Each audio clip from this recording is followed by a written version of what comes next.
Jaya Radha Madhava Kunja Bihari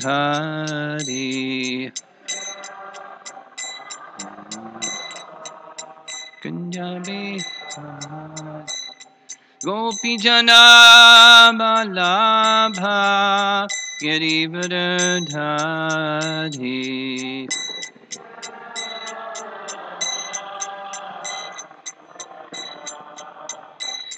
Gopi Jana Balabha Girivardhari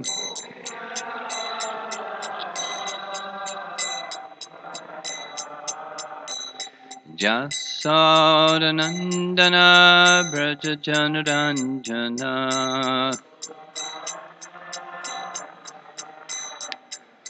Jasodanandana Brajajanaranjana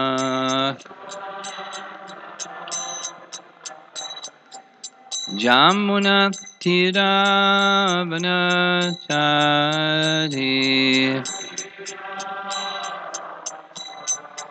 Jamuna Tiravanachari Jaya Radha Madhava Kunja Bihari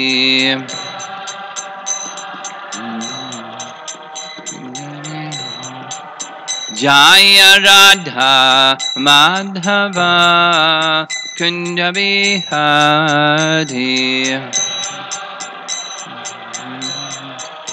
Kunja Bihari Gopi Jana Vallabha Girivardhari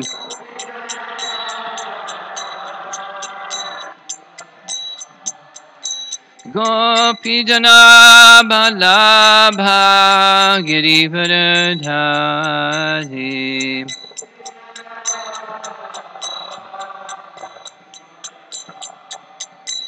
Jasodanandana Brajajanaranjana Jasodanandana Brajajanaranjana Jamuna Tiravanachari Jamuna Tiravanachari Jaya Radha Madhava Kunda Bihari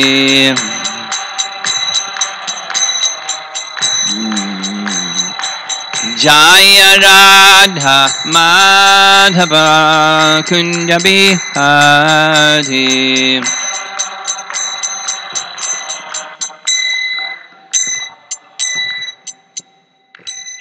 Jai Om Vishnupad Paramahamsa Parivragacharya Astatarasatasi Srimad His Divine Grace A.C. Bhakti Vedanta Swami Srila Prabhupada Ki Ananta Koti Vaishnavrinda Ki Grantaraj Srimad Bhagavatam Ki Samveda Bhakta Vrinda Ki Nitai Gaur Premanandi. All glories to the assembled devotees, all glories to Sri Guru and Sri Gauranga.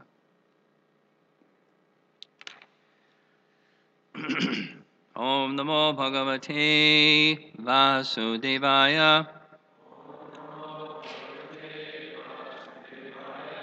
Om Namo Bhagavate Vasudevaya Om Namo Bhagavate Vasudevaya.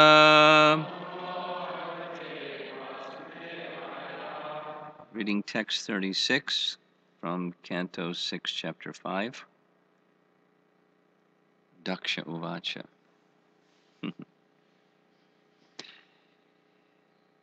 What he's going to say is not very nice. In any case, Shri Daksha Uvacha. Aho asado sadhunam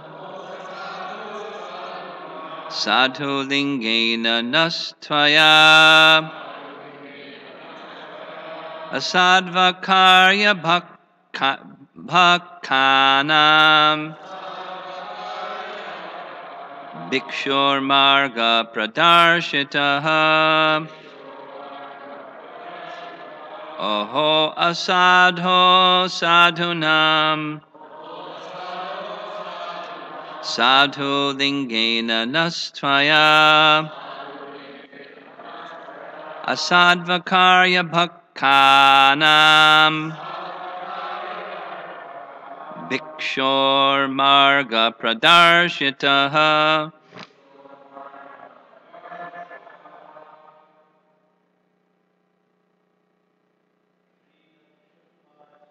Shri Daksha Uvacha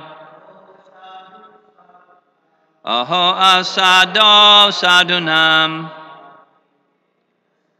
sadhu lingena nastvaya asadyakara bhaktanam bhikshur marga pradarshitaha aho asado sadhunam sadhu lingena nastvaya asadas karyar bhakshanam bhikshur marga pradarshitaha.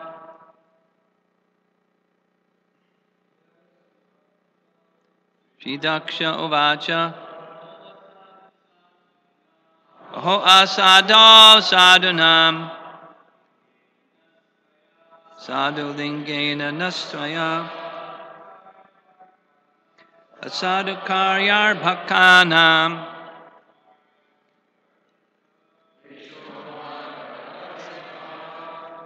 So when we're on the ladies' side, I'm trying to train a little principle here.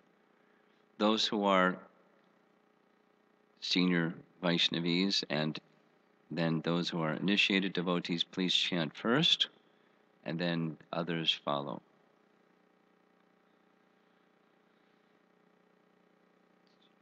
Are you initiated, Satya Shamsaki?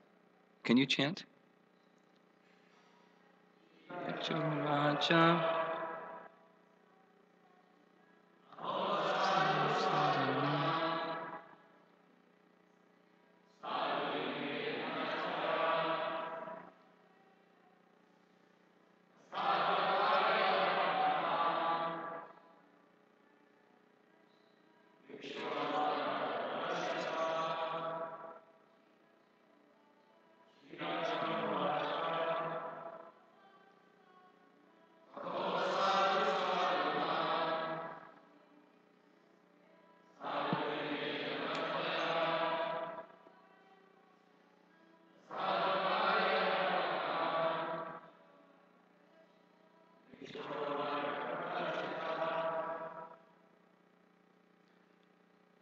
Okay, it's a free for all. Someone, one other lady chant, please. Daksha Uvacha Aho asado sadhunam sadhu lingena nastvaya asadhu karyar bhakkanam bhikshur marga pradarshitaha. Shri Daksha Uvacha Prajapati Daksha said, Aho asado,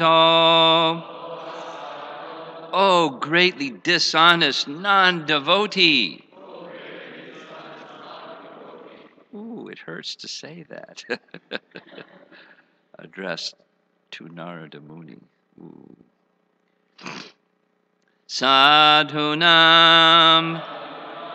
of the society of devotees and great sages. Sadhu lingena, wearing the dress of a saintly person. Naha, unto us. Tvaya, by you. A sadhu, a dishonesty. A kari has been done. Arbakanam, of poor boys who were very inexperienced. Bhiksho margaha, the path of a beggar or mendicant sannyasi. Pradarshitaha, shown. Okay, so listen carefully and plug your ears at the same time because it's Vaishnava Aparad. Here we go. Prajapati Daksha said, Alas, Narada Muni, you wear the dress of a saintly person, but you are not actually a saint. Indeed, although I am now in Grahastha life, I am a saintly person.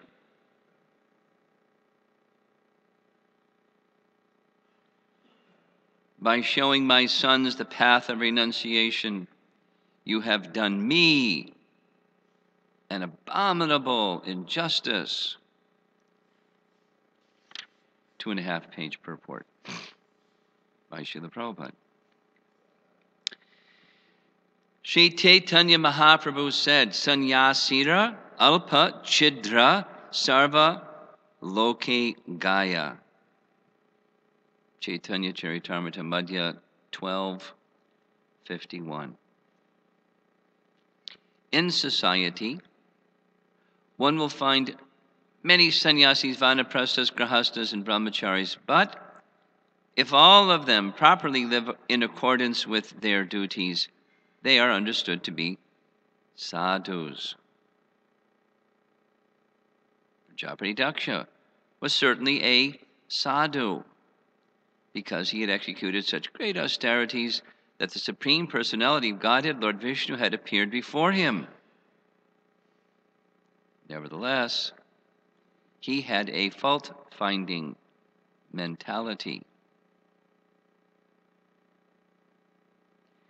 He improperly thought Narada Muni to be asadhu or non-saintly because Narada had foiled his intentions.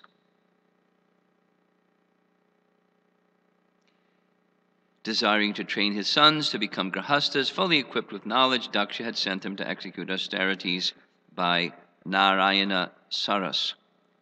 Narada Muni, however, taking advantage of their highly elevated position in austerity, instructed them to become Vaishnavas in the renounced order.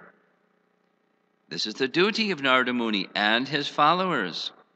They must show everyone the path of renouncing this material world and returning home back to Godhead. Prajapati Daksha, however, could not see the exaltedness of the duties of Narada Muni performed in relation to his sons. Unable to appreciate Narada Muni's behavior, Daksha accused Narada of being a sadhu. That's in one word, a sadhu, not sadhu. Paragraph.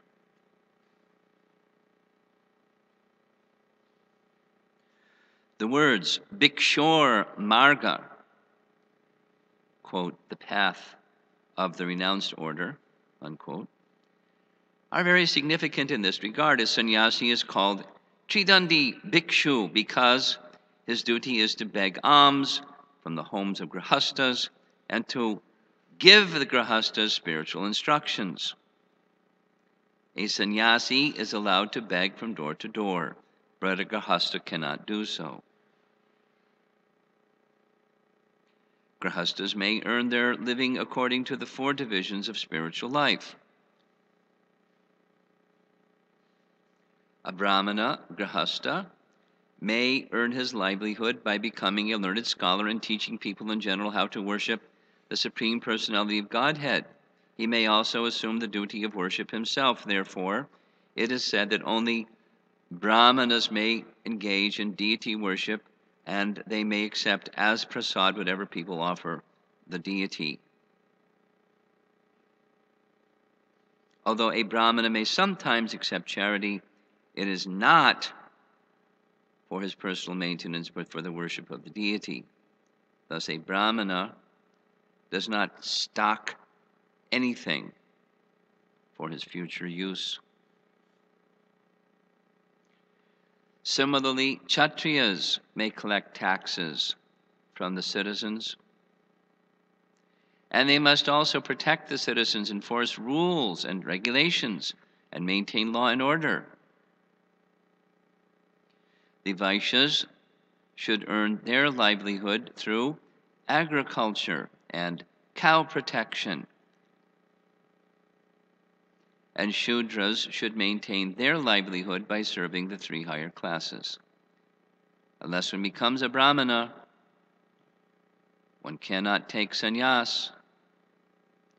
Sannyasis and brahmacharis may beg alms door to door, but a grihastha cannot. New paragraph. Prajapati Daksha condemned Narada Muni because Narada, a brahmachari who could beg from door to door, had made sannyasis of Daksha's sons who were being trained to be grihasthas. Daksha was extremely angry at Narada because he thought that Narada had done him a great injustice.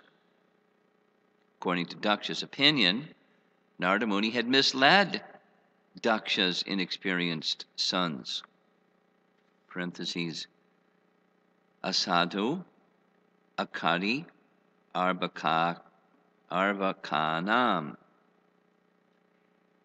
Daksha regarded his sons as innocent boys who had been misled when Narada showed them the renounced order of life. Because of all these considerations, Prajapati Daksha charged that Narada Muni was a sadhu and should not have adopted the dress of a sadhu. Paragraph. Sometimes, only sometimes, a saintly person is misunderstood by grihasthas, especially when he instructs their young sons to accept Krishna consciousness. Generally, a grihastha thinks that unless one enters grihastha life, he cannot properly enter the renounced order. If a young man immediately adopts the path of the renounced order, in accordance with the instructions of Narada or a member of his disciplic succession, his parents become very angry. This same phenomena is occurring in our Krishna consciousness movement because we are instructing all the young boys in the Western countries to follow the path of renunciation. We allow grihastha life, but a grihastha also follows the path of renunciation. Even a grihastha has to give up so many bad habits that his parents think his life has been practically destroyed. And it's true. We allow no meat eating, no illicit sex, no gambling, and no intoxication, and consequently the parents wonder how? If there are so many no's, one's life can be positive. In the Western countries especially, these four prohibited activities practically constitute the life and soul of the modern population. Therefore, parents sometimes dislike our movement, just like Prajapati Daksha disliked the activities of Narada and accused Narada of dishonesty. Nevertheless, although parents may be angry at us, we must perform our duty without hesitation because we are in the disciplic succession from Narada Muni. And final paragraph. People addicted to householder life wonder how one can give up the enjoyment of grihastha life, which is a concession for sex enjoyment, simply to become a mendicant in Krishna consciousness. They do not know that the householder's concession for sex life cannot be regulated unless one accepts the life of a mendicant. The Vedic civilization therefore enjoins that at the end of one's 50th year one must give up household life. This is compulsory. However, because modern civilization is misled, householders want to remain in family life until death, and therefore they are suffering. In such cases, the disciples of Narada Muni advise all members of the younger generation to join the Krishna consciousness movement immediately. There is nothing wrong with this. Any questions?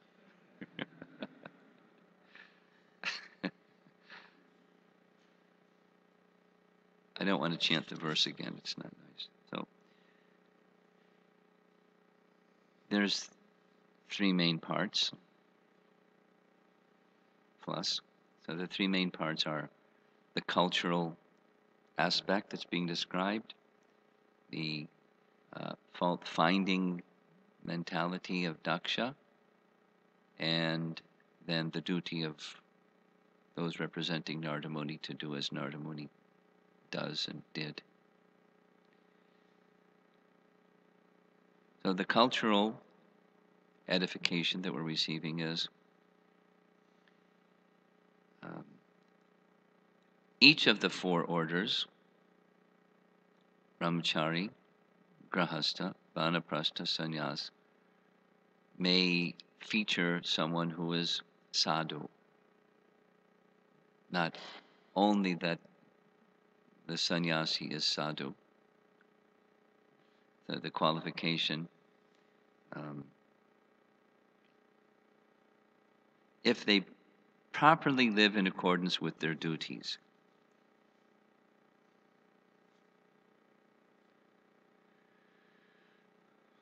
So that's not a small thing. One who does that, first it's knowing what duties are.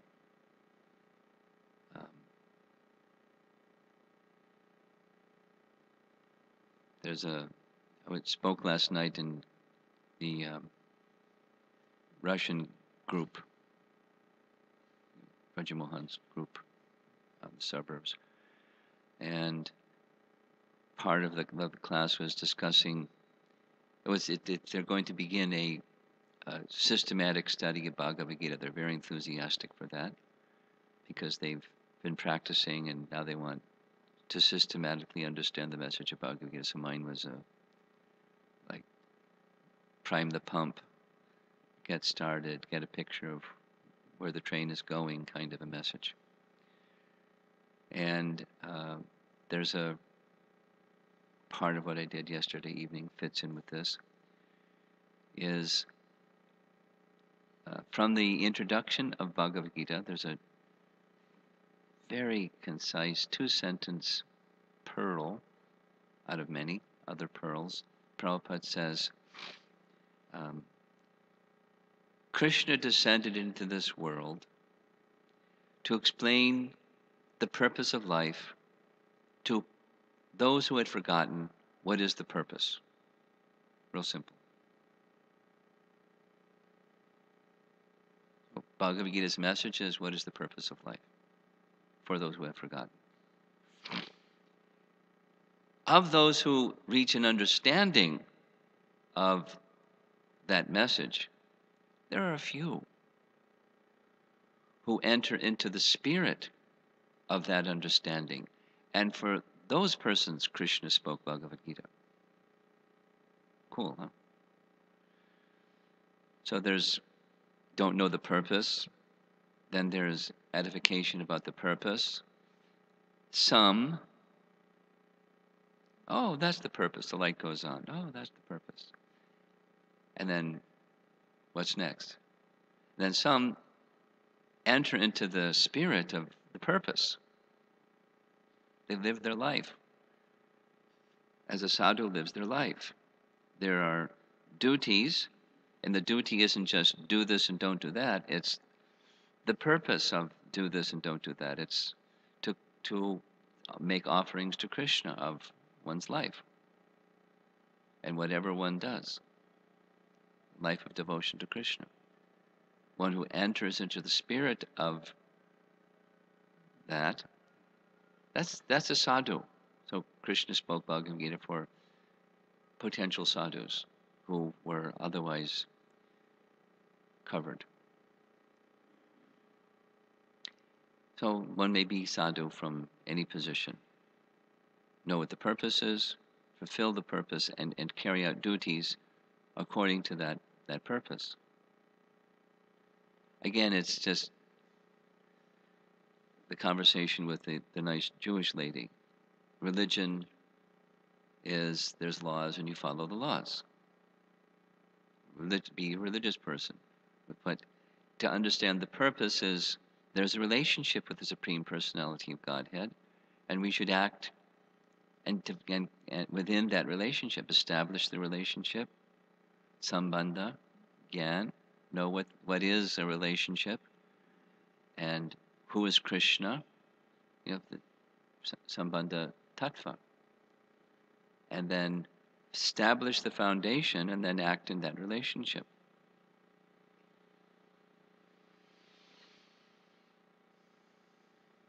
That's the purpose.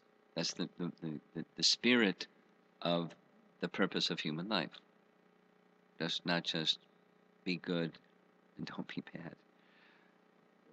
Little sharing. I travel, and often when I travel, or from time to time when I travel, curiosity seeking, 4 types of people. So some are curious. Do you mind if I ask you some personal question? No, go right ahead. Are you part of a religious organization? Depends on the person.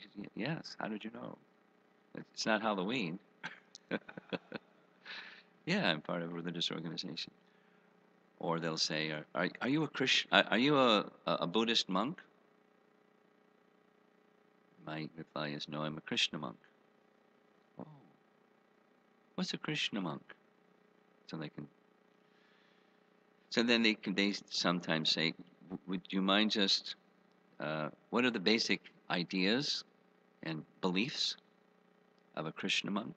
And you say whatever I say, they don't hear it. They say, oh, that's very nice. I also believe that you should be nice to people and don't hurt anybody. Huh? That's not what I said.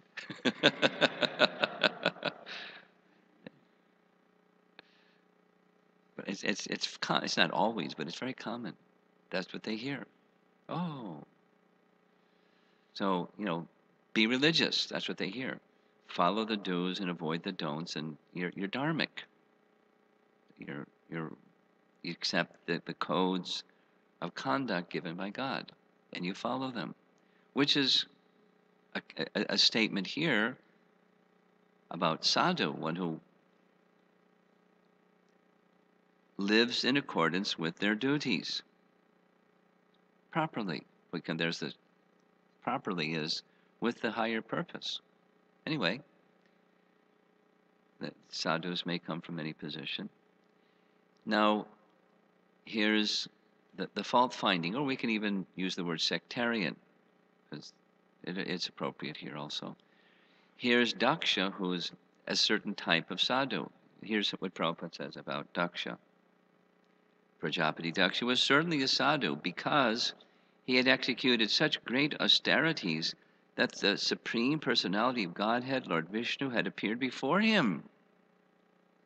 I mean, how can we say he's anything other than sadhu? Well, he's a sadhu, but he has a fault-finding propensity, Prabhupada writes.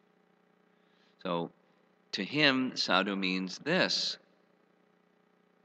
And there may be another sadhu that's that. And we shouldn't make the same mistake, by the way. We shouldn't make the same mistake. We're hearing directly Srimad Bhagvatam, Prajapati Daksha was sadhu, although he had a fault-finding propensity. He was sectarian. You got to be this kind, and if you're not this kind, you trash the person. It's not okay. That's what he's doing. So he had a predilection, an inclination to perform karmakanda rituals. That was his speciality. And we're going to hear him list the different varieties and types and quantities, how many different types of Karmakanda rituals he has done. He's like pointing to his chest saying, I've done this one, that one, the other one. There's so many of them. I'm sadhu. No, sadhu doesn't do like that. But so that's another disqualification. So he's sadhu with some holes in his bucket. But sadhu, after all, as pointed out in previous chapter, Lord Vishnu, he took up a practice with great austerity, offering prayers, to Hamsa Guhya prayers to the Paramahamsa, Supreme Paramahamsa, Lord Vishnu, and Lord Vishnu came and he gave his darshan, he gave his benediction. I mean, that's very special. Lord Vishnu is very kind. Krishna is very kind. But he was stubbornly holding on to some other things, despite his good favor that he had gained from Lord Vishnu. There's a question: how can you still hold on to fault-finding propensity when you're, on the other hand, so qualified that Lord Vishnu comes to give his darshan? Well, if that can happen to Prajapati Daksha, can't it happen to any one of us? Lord Vishnu is being very merciful, and he took some portion of that mercy and not the fullness of the mercy. He was holding on to his fault-finding propensity and his pride. In any case, he had a penchant for this type, and he therefore could not see and have regard for Narada's type. And so, because he, Daksha, was in the business or in the process of training his sons to be like him, a very qualified,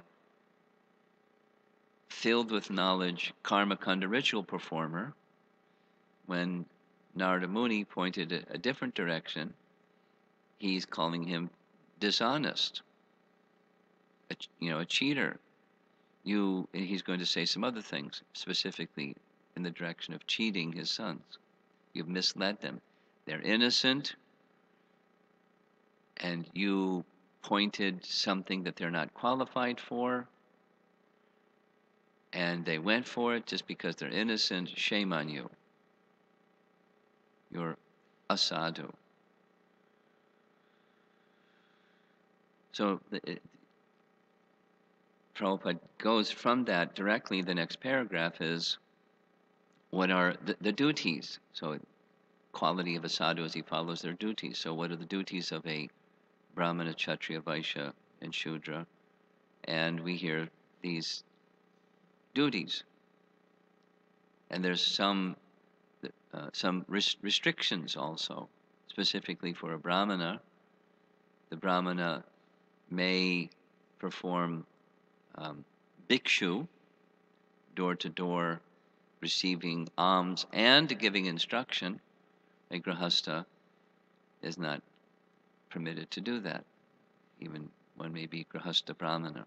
So a brahmana, commonly Prabhupada would recite these 6 things that are occupations of a brahmana: patan, yajan, dan, pratigraha.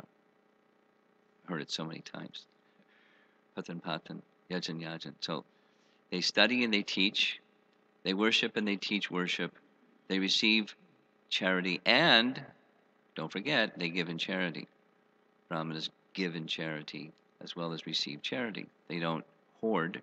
That's what point that Prabhupada is making here. Thus, a Brahmana does not stock anything for his future use. Bhaktisiddhanta trained that principle. Vaishnavas should live by that principle, and um, temples should live by that principle. He wanted that we not stockpile things. Then there's the Rupa Goswami example where when he divided his income or his savings or whatever he had, his wealth, it was in a certain manner. He gave 50%, 25% went to family members, and 25% went for emergency. If temples operated with a zero balance sheet all the time, that could be a problem because things arise and you need some funds to take care of those things. But the caution is not to stockpile. Now, this is particularly for Brahmana Grihastas or Brahmanas. Um, like the thing that people in America do, they have storage places. They have so much stuff. They don't know where to put all the stuff. Jitendra is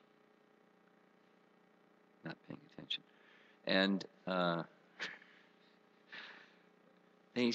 they like to stockpile stuff and stuff and stuff and stuff and stuff, and that's not it's not recommended for a brahmana. Things that like say we keep our Rath Yatra paraphernalia because we're going to use our Rath Yatra paraphernalia every year, and so that's fine. And things that you regularly use, periodically use, and stuff for our Janmashtami celebrations, and the deity garments and paraphernalia and so on, things that we use, fine. But just like in case there's a rainy day, we've got 16 of those and 25 of those and 30 of those, and just in case. It's not, anyway. And Kshatriyas, they have their duty and their means of maintenance. They give protection. Here's the description. Must protect the citizens, enforce rules and regulations, maintain law and order, and something that's like really missing in our Hare Krishna movement, the Varnashram dimension within our Hare Krishna movement. Leaders, managers, those type of people are supposed to do all those things but not receive anything. So then we have this part-time temple president kind of thing. And it creates a problem to find a temple president that can, spin 20 plates at the same time as earn their livelihood. I mean, it's your younger devotees don't know what that challenge is, but I'm telling you, it's a challenge. So some thought is going into slowly into how to have the culture more match what it says here. It's just like kind of stuck right now. That's a GBC comment for you. Kind of stuck. It'll move. And then Avaisha, agriculture, cow protection, that's their livelihood. And also, Vaishya must give charity. All the grihastas are to give charity. And the Shudra, serving the other higher classes. Then he ends that little paragraph. Unless one becomes a brahmana, one cannot take sannyas. So people that criticized Prabhupada for what Prabhupada did, it's based on what Bhaktisiddhanta did and which is based on scripture. First, one must become a Vaishnava, and then a Vaishnava means Brahmana. A qualified Vaishnava becomes Brahmana, and then a Brahmana becomes sannyas. So, and that's the Pancharatriki Vidhi system. That's a long topic, major topic. So, here's a little Prabhupada story. Keep everybody awake. One of the times Prabhupada was visiting, each of the time Prabhupada visited in New York when the press was still in New York, the ISKCON press then became the BBT after it moved to Los Angeles, but before it was in New York. And when Prabhupada came to visit in New York, he would invite the artists who had all year long been painting paintings to come and show him their paintings. And it was so nice. They'd get such a charge from being with Prabhupada and offering their paintings to him that it kept them going for another year. Just, the loving reciprocation. So I remember one time they would repainting paintings for the first canto, and they brought a painting that's still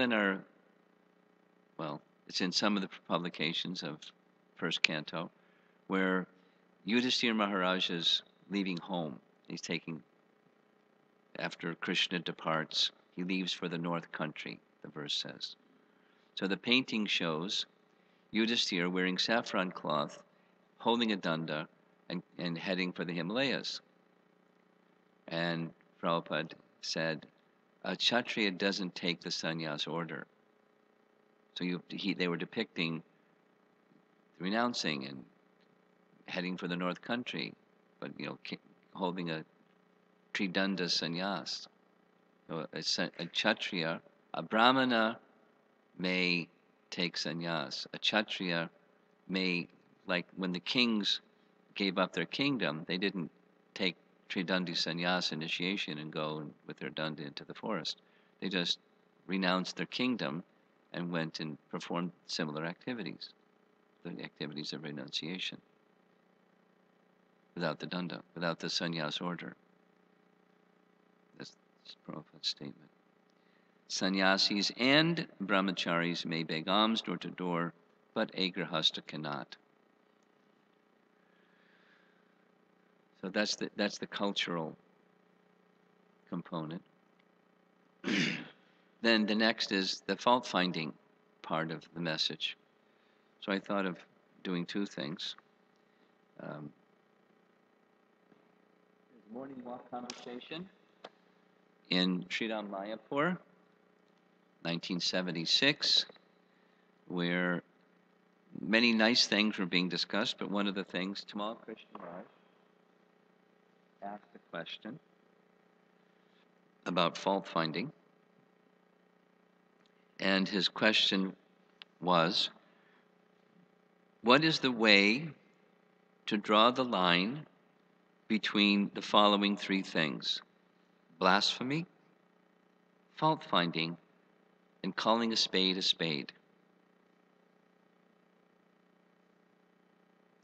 Prabhupada, a spade, ... Just like I am saying, what are you? You are a small fig only. That is reality. And what are the other two? That was all he said. No, you may know this from Bhagavad Gita, chapter 18, austerity of speech is speaking the truth pleasingly, and Prabhupada identifies that if one has the relationship of teacher to a student, then one may say such things. One may chastise or discipline or speak the spade is the spade kind of thing. And if one doesn't have that relationship, one doesn't speak those things.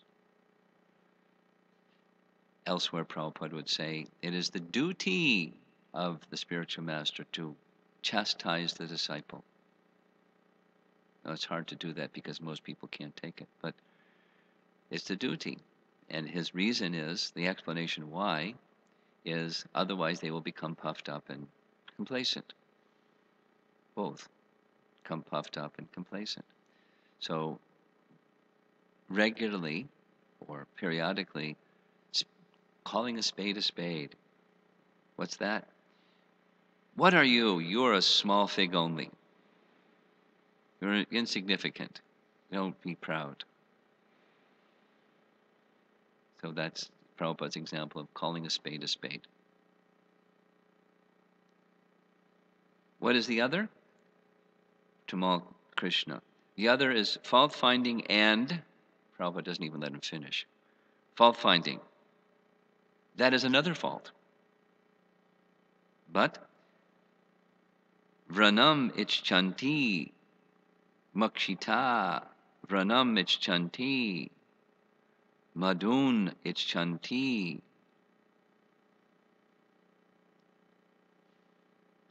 Just like, so this is the explanation of that. Makshika varam ischanti. Just like the flies, they are finding where's the sore. And the bees, they are finding where is their honey. So, two animals. They've got two businesses, fault finding and collecting good things. These are two. Just like creature. There are two classes. Similarly, there are many rascals who are simply fault finding. Got the distinction? Bees are attracted to honey, and flies are attracted to sores. So fault finding is where's the sore? And then zeroing in on the sore. Here's very nice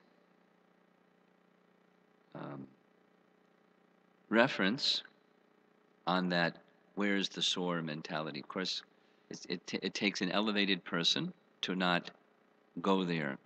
We know this from Nectar of Instruction. The elevated person is one who doesn't do that. Similarly, there's a very nice section from Chaitanya Charitamrita I like very, very much. It's where Krishnadas Kaviraj has been requested by some devotees to write Chaitanya Charitamrita because he was hearing regularly, like several hours a day, from Raghunath Das Goswami about Chaitanya Mahaprabhu's pastimes. So here he is hearing from Raghunath Das Goswami things that the devotees in Vrindavan had never known because they were living in Vrindavan and Raghunath Das was living in Puri.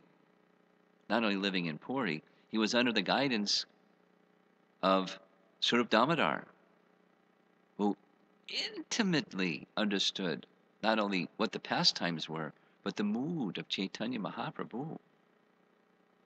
And highly scholarly in enhancing the mood of Chaitanya Mahaprabhu by reciting appropriate verses and everything. So Raghunath Das was called the Raghu of Swarup because there were more than one Raghunath. So to distinguish between the multiple Raghunaths, he was the Raghunath of Swarup. When he came to Puri, Chaitanya Mahaprabhu immediately placed him in the care of Swarup Damodar. You take instruction from him, just like that. And that's what he did. And because he received that instruction, and he wasn't, he was superlatively qualified anyways. When he left Puri and came to Vrindavan and was describing the pastimes of Chaitanya Mahaprabhu, everyone was so happy. And every day for hours. Imagine. Can you imagine? Being in Vrindavan at Radhakund and every day hearing from Raghunath Das Goswami for several hours, 3 or 4 hours every day, Chaitanya Mahaprabhu's pastimes. Can you imagine? And imagine being Krishnadas Kaviraj. Just close your eyes and imagine being Krishnadas Kaviraj. You're Kaviraj. You're this highly learned person. And the devotees has said, this is going to be forgotten after generations. It's going to be forgotten. Krishnadas, please take up the service of writing everything that you've understood from these wonderful expositions by Raghunath. So before doing so, he went to seek blessings and permission. This is culture. And so he went to Ananta Acharya, who Krishnadas is very happy to describe. what an exalted Vaishnava is Anantacharya. This qualification, that qualification. And he had, as a disciple, Haridas Pandit. And Haridas Pandit was the disciple of Anantacharya, who was the disciple of Gadadhar Pandit, who regularly was reciting Srimad Bhagvatam in Puri. Now Ananta Acharya and Haridas Pandit were regularly reciting Chaitanya Mangala, which we now know as Chaitanya Bhagavat. Vrindavan Das Thakur had already written that. So every day Haridas Pandit is reciting Chaitanya Bhagavat for several hours a day. So Krishnadas Kaviraj goes to Haridas Pandit and seeks his blessings. Because there's already a biography, so why another biography? Because there are pastimes that outside of Navadvip that weren't described, and some even the ones in Navadvip were not described in detail. Here's Anantacharya was a reservoir of good qualities. No one can estimate how great he was. Pandit Haridas was his beloved disciple. Pandit Haridas had great faith in Lord Chaitanya and Nityananda. Therefore, he took great satisfaction in knowing about their pastimes and qualities. Now, this is the operative. He always accepted the good qualities of Vaishnavas and never found fault in them. He engaged his heart and soul only to satisfy the Vaishnavas. Prabhupada's purport, short. It is a qualification of a Vaishnava that he is adosha darshi, he never sees others' faults. Next sentence. Of course, every human being has both good qualities and faults. Therefore it is said, Sajjana gunam icchanti dosham icchanti paramara. Everyone has a combination of faults and glories. But a Vaishnava, a sober man, accepts only a man's glories and not his faults. For flies, same reference, Prabhupada to Tamal Krishna Maharaj, flies seek sores, whereas honeybees seek honey. Haridas Pandit never found fault with a Vaishnava, but considered only his good qualities. So, unfortunately, that wasn't the characteristic of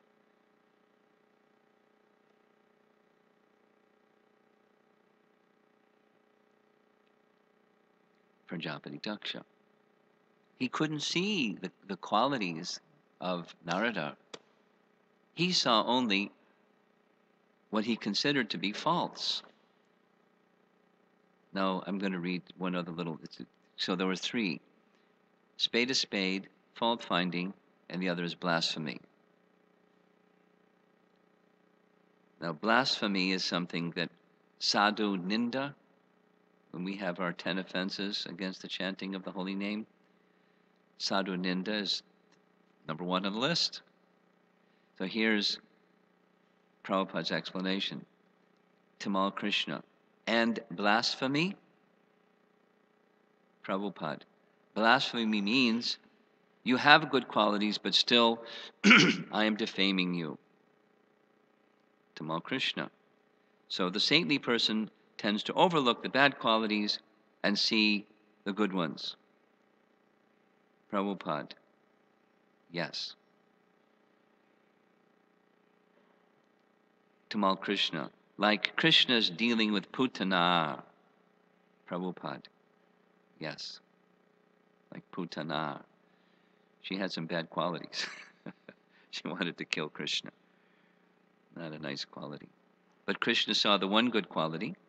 She was actually attracted to the beauty of Krishna. And some motherly affection was there. So we'll go on.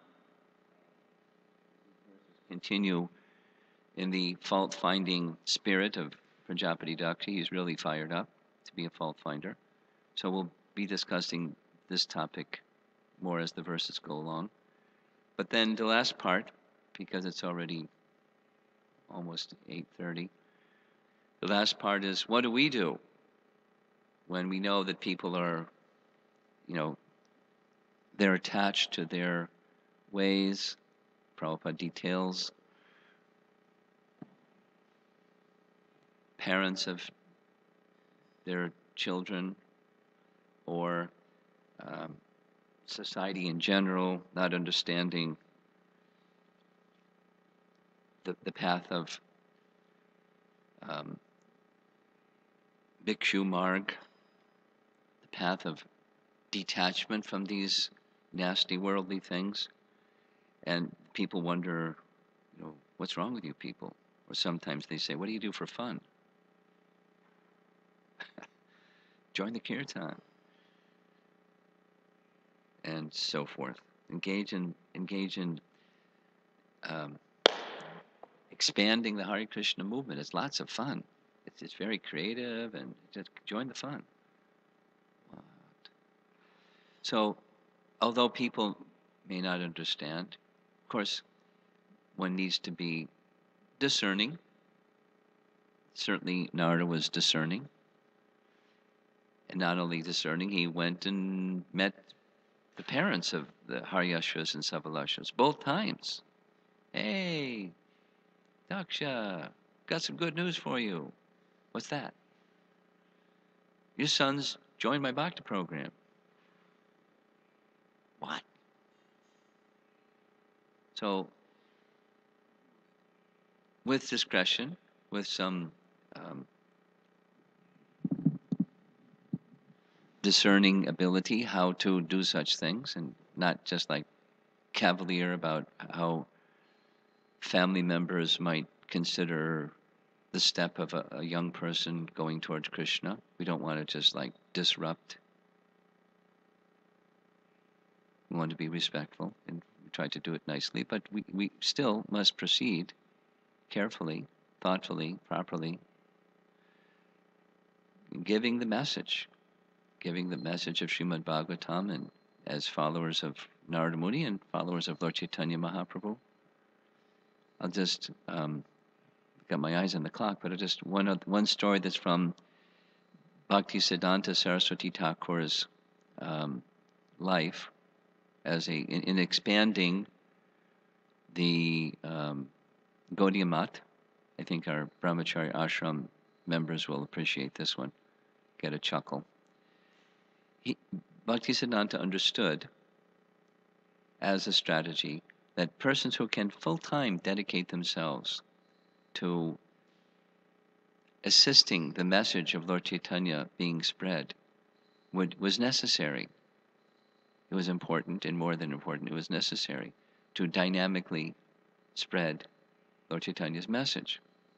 And so he was keen on encouraging taking the renounced order of life, or taking up, becoming brahmacharis living in the brahmachari ashram, specifically.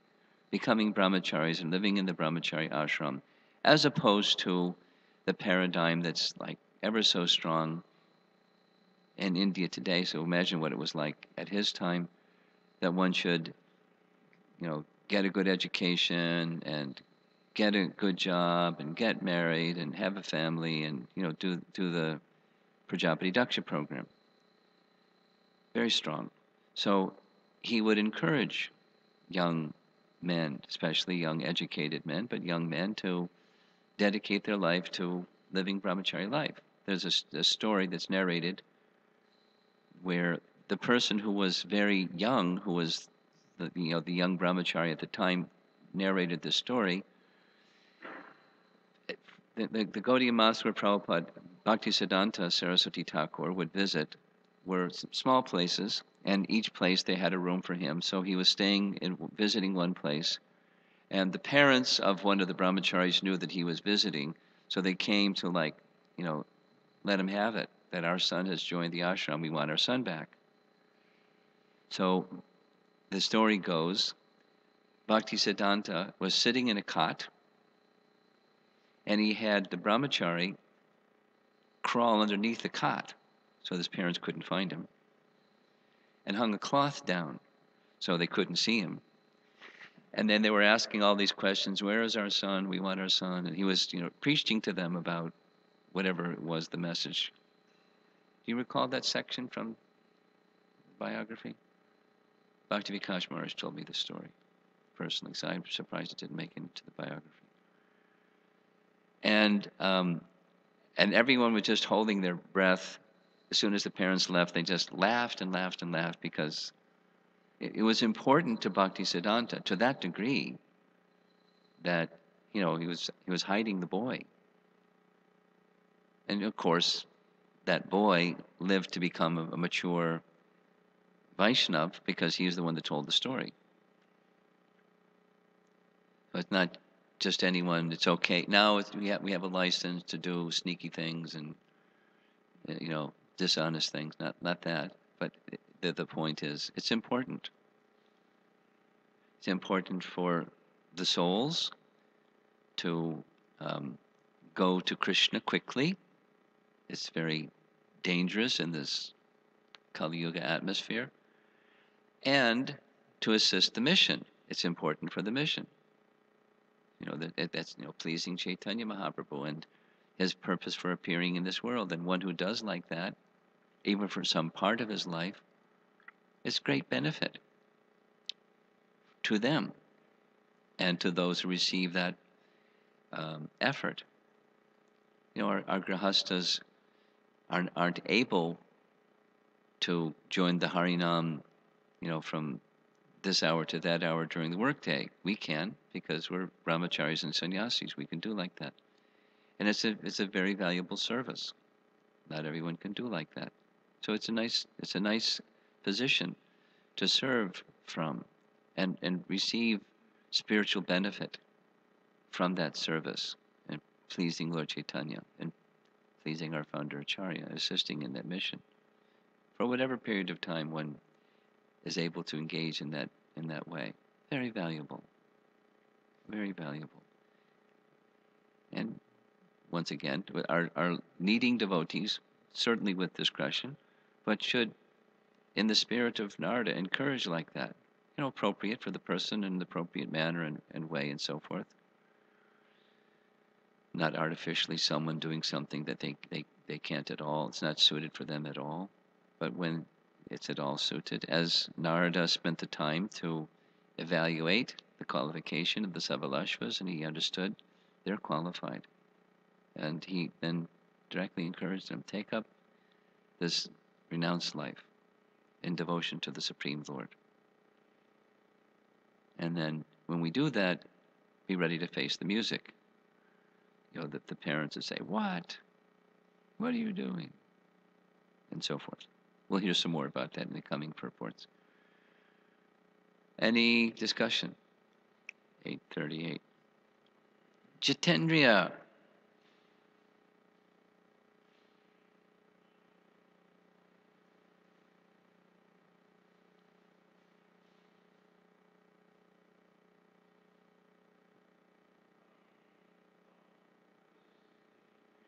Can you fix the microphone?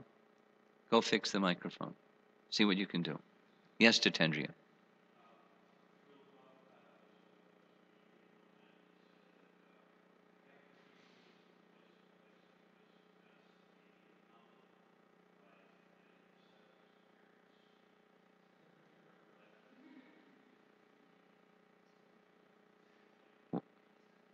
Well, what I recall is he's transferring the curse of the parents to his disciples. So they can move from place to place. He can stay in one place and translate. Something else. Jai Jagannath. Oh, Mitra Singh. Mitra Singh, go ahead. Microphone. Thank you. Thank you. I was thinking how this applies to a lot of what goes on in our own social circle. I have some service, and like Daksha was given that service. You're supposed to populate the Sure. universe. And he was empowered by Krishna. And somebody interfered with it. Krishna came personally, and so like, yeah, who are you coming in? You're messing up this service that I was given. And, so I've seen, and I've sometimes been in that situation. I'm given some service, some other devotee comes in, and well, we're doing this. And it's really hard not to come in, like you said, with your thumb pointing at your chest. Look, I had this, and this, and this, and you don't know what you're doing.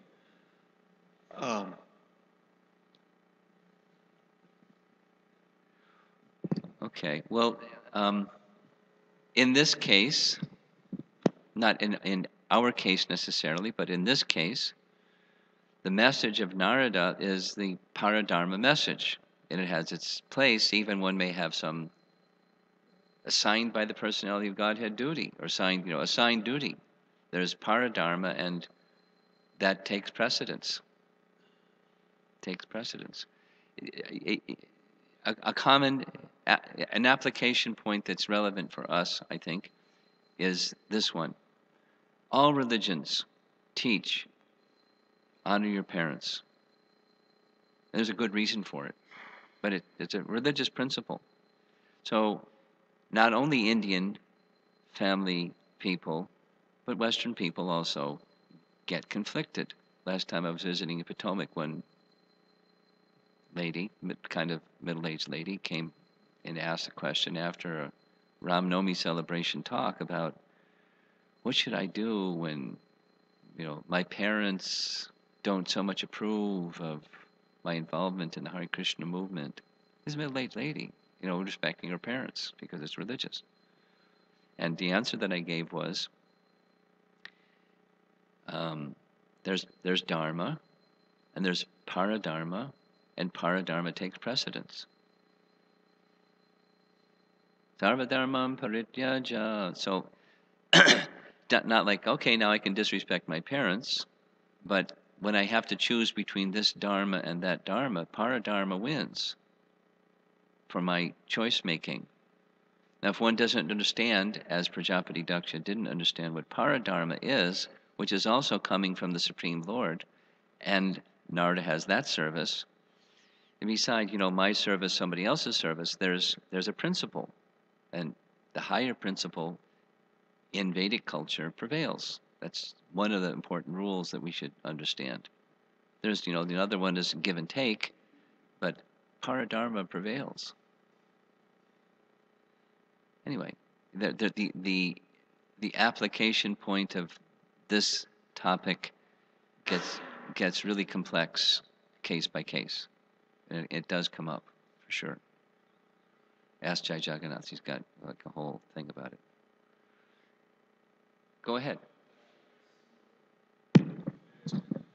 I can sympathize with Daksha here because unlike the modern parents, he's giving something that's actually bona fide, and he's training his children, which they're young. His point is that they're not knowledgeable of anything as such. Of course, they were obviously more knowledgeable, perhaps than he had anticipated, or more than he would have liked. But his argument is that they're young, they're new. I'm training in a particular way. The training is also a bona fide type of training that's also pleasing to Krishna in a broad sort of sense. It's karma kanda. And so I can kind of just sympathize with him. You've come in, you've taken these innocent men and given them another sort of idea, and being young, they can be easily influenced by any message. So I was kind of taking that scenario, applying it to our modern society also, as Mitra Sena Prabhu was doing.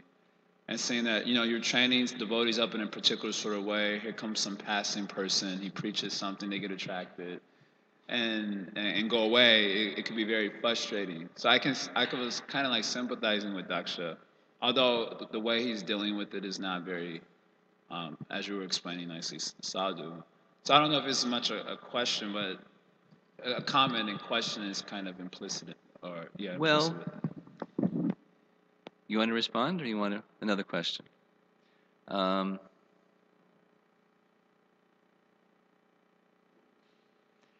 two things. Your service is, to some extent, in the Narada Muni category. Yes? And that's part of that's the final, it's the conclusion of this purport, that regardless of how Prajapati Daksha might feel, or the parents might feel, or somebody who's got something also bona fide going on might feel, we must present. That's one response. Then another is, if you find yourself in a situation, or you're like interacting with somebody who's got an issue with somebody else, you're like, guiding them. How do I deal with when somebody else just came along and stepped on my foot and didn't pay any attention and just did their own thing because they thought they were authorized and bona fide too? It can start with some question. It's very wholesome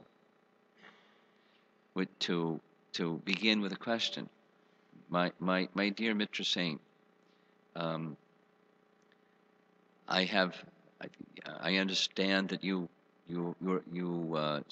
spoke like this and did like this in a certain circumstance, and I'm sure there's two sides to the story. So could you explain? Did you say this, do this, and if so, what was the reason? And can just like, rather than jumping to the conclusion like Prajapati Daksha did,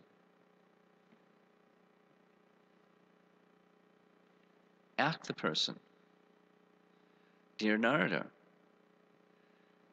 I understand that you just did such and such. And I'm not sure if you did such and such, because maybe it's, who knows? Maybe it's a rumor, or maybe a partial truth. Or so is such and such what happened? And if so, could you explain? Why did such and such happen? I just did one of those with a situation. And the person, it wasn't me, I was like the intermediary between two persons. And the person who, I delivered the message to said, well, thank you. You're a gentleman. That was the first reply. You're a gentleman. Because other persons might not have done it like that. Here's the other side of the story. It's perfectly plausible, the other side of the story. So it really didn't happen quite like the person thought. And, the person's got a service and he's got a service. And, there's one of those. So ask the person. And if the person is honest, then they'll explain. They'll say 100% a mistake, or complete misinformation, or something, somewhere in between. And then it can be relational rather than, hostile. And then at the end, you build a consensus. Okay, what are we going to do going forward?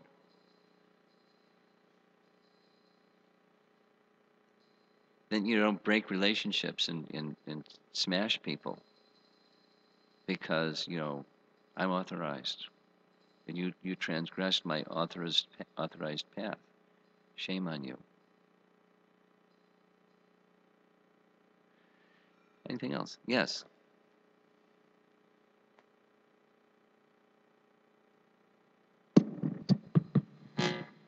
This particular verse or section is instructive because I'm dealing with something similar. We often are.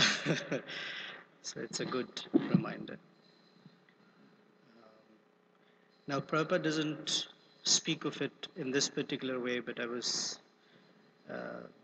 Can you turn the speaker away, just so he doesn't get the feedback? So I was appreciating it in a different way, so I'm expressing for requesting clarification whether that line of thought is all right or not. For Prajapati Daksha, the Lord appeared in front of him after all these austerities and blessed him to continue with his service. There are many verses saying you're very merciful and thinking about people's welfare, etc. Yeah. We also know that Narada Muni does not do anything that is contrary to the Lord's will. So here he's guided by the personality of Godhead.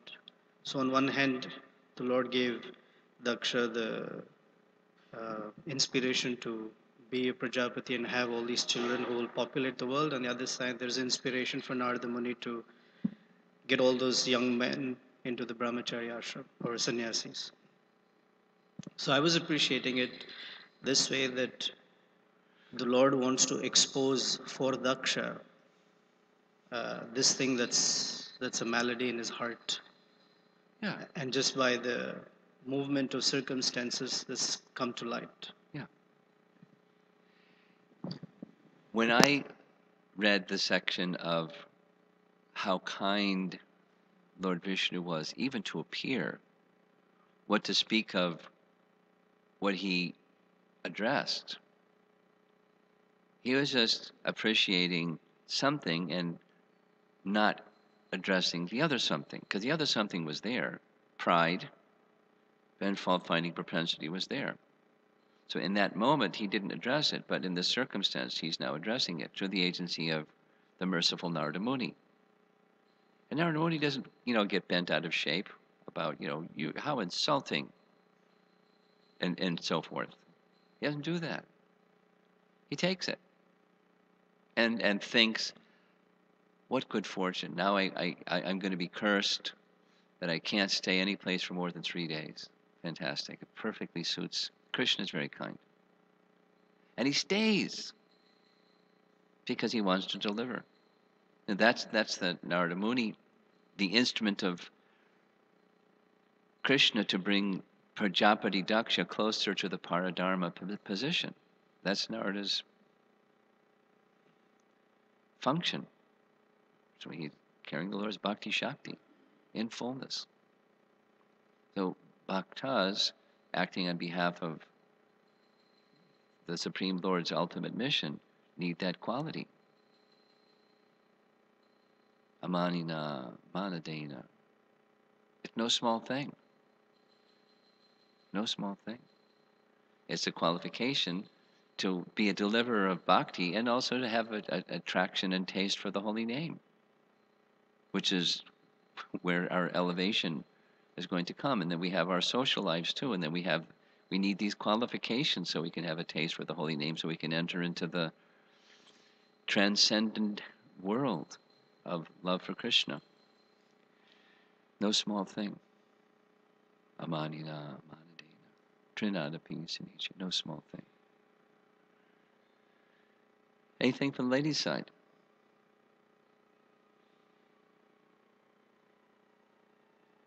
Okay. Srila Prabhupada ki jai.